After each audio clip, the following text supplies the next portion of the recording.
तो अपने आप को कट्टर ईमानदार होने का दावा करने वाली आम आदमी पार्टी का किरदार अब तार तार होता हुआ जनता के सामने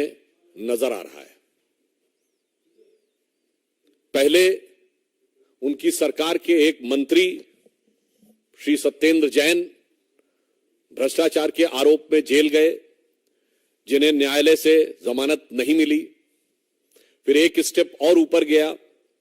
उप मुख्यमंत्री मनीष सिसोदिया जी जेल गए और अब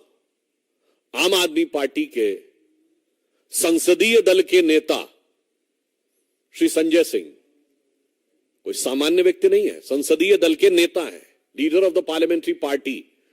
वो भ्रष्टाचार के आरोप में रिमांड पर हैं। अतः अब यह साफ हो गया है कि आम आदमी पार्टी में भ्रष्टाचार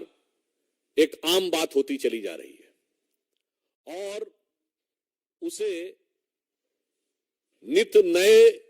खुलासे होना भी बहुत आम बात हो रही है। अब कोई खास बात नहीं रह गई है और जिस प्रकार से मंत्री, उप मुख्यमंत्री और नेता संसदीय दल उत्तरोत्तर भ्रष्टाचार में आरोपित होते चले जा रहे हैं, उससे मैं कहना चाहूंगा कि यह कट्टरता का किरदार पूरी तरीके से तार तार हो रहा है। यहां पर हम यह भी कहना चाहेंगे कि जिस प्रकार के अनर्गल निराधार आरोप आम आदमी पार्टी लगाने का प्रयास करती है, तो हम यह भी स्पष्ट करना चाहते हैं कि न्यायालय ने जो निर्णय दिया है उसमें स्पष्ट रूप से, अब देखिए बहुत साफ है, पैसे का लेन देन,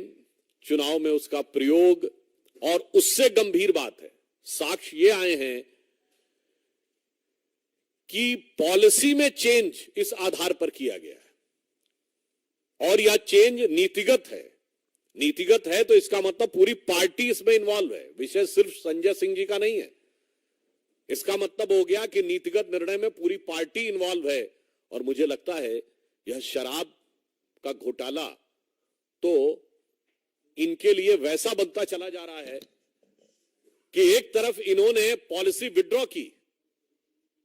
मैं इस बात को पुनः रीएम्फसाइज करना चाहता हूं, सीबीआई इंक्वायरी शुरू होते ही पॉलिसी विड्रॉ कर ली। क्यों विड्रॉ किया अगर सब कुछ सही था? और विड्रॉ करने के बाद आप उसको डिफेंड भी कर रहे हैं और डिफेंड करते हुए आप उस दलदल में धंसते हुए चले जा रहे हैं। क्योंकि जैसे कर्म किए हैं आम आदमी पार्टी ने, अब वो पूरी चुनौती के साथ उनके सामने आ रहे हैं। यहां पे मैं स्पष्ट करना चाहूंगा कि कल राउज एवेन्यू कोर्ट ने अपने निर्णय में पेज नंबर 10 के ऊपर जो लिखा है 15वें पॉइंट पे, जो ये कहने का प्रयास कर रहे हैं कि केस का आधार नहीं बनता है, उसमें बहुत स्पष्ट कहा है, hence in prima fascia view this court the fact stated that the material placed before the court nowhere shows that the suggest that his arrest in the present case is unwarranted and unreasonable। Hindi में कह दें, अदालत ने प्रथम दृष्टया यह विचार किया है और यह माना है कि यह कहीं से भी यह नहीं दर्शाता है कि वर्तमान मामले में गिरफ्तारी अनवारंटेड और अनरीजनेबल है, यानी यह कहना कि अनापेक्षित है या अनावश्यक है, यह उचित नहीं है। यह बहुत स्पष्ट रूप से कहा है। आगे भी अगर आप देखें तो पेज नंबर 11 पे बहुत साफ साफ अदालत ने कहा है कि in the prima fascia appears that the material placed before the court that this amount was delivered at the residence, यानी उन्होंने स्पष्ट कहा है कि जो आरोप लगे हैं उसके इलेक्ट्रॉनिक साक्ष्य सामने आए हैं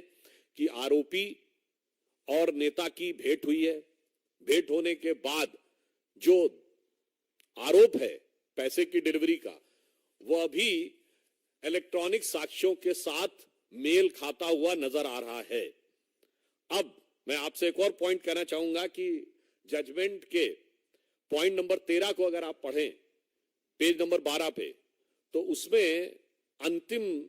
2 लाइनों में कोर्ट ये कहता है, दो the veracity of these statement will be tested during the course of trial only but for the purpose of investigation and such statement has to be believed and taken into consideration.